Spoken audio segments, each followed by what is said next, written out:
That was beautiful, she said. Elder Uchtdorf gave this amazing talk, and he started out his talk with a story about how when he had invited somebody to church and he was hoping that it was going to be perfect because he loves the church, but he was hoping that it would be a good experience for that person that he had invited to church.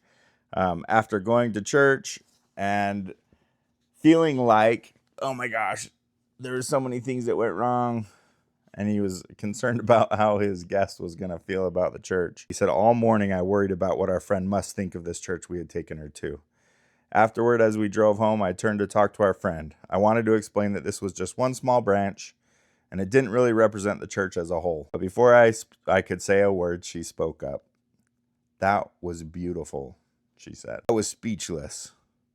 She continued, I am so impressed with how people treat each other in your church. They all seem to come from different backgrounds, and yet it's clear that they genuinely love each other. This is what I imagine Christ wanted his church to be like.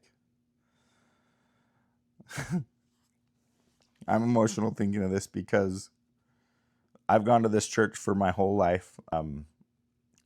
But this church, after me being inactive for a few years, I had a very strong impression one night that I needed to go back to church because I needed to be around good people. I needed to surround myself with good people. And the only place that I was impressed to go fulfill that need was to go back to the Church of Jesus Christ of Latter-day Saints.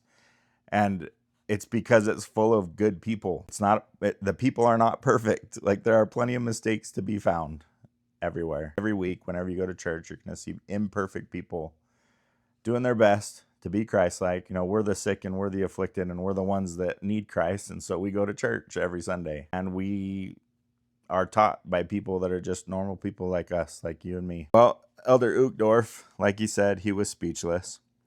And then he said, well, I quickly repented of my judgmental attitude. I had wanted picture-perfect meetings to impress my friend. But what the members of this branch had achieved was a heart-perfect spirit of love, kindness, patience, and compassion. And that is beautiful to me because that, I imagine as well, is what Christ would want for his church and would want for his people, his sons and daughters, the sons and daughters of God that go to church to worship and learn about Jesus Christ and to come closer to God. That's what it needs to be like. And I'm happy to say and grateful, I'm grateful to say that that's how our church is.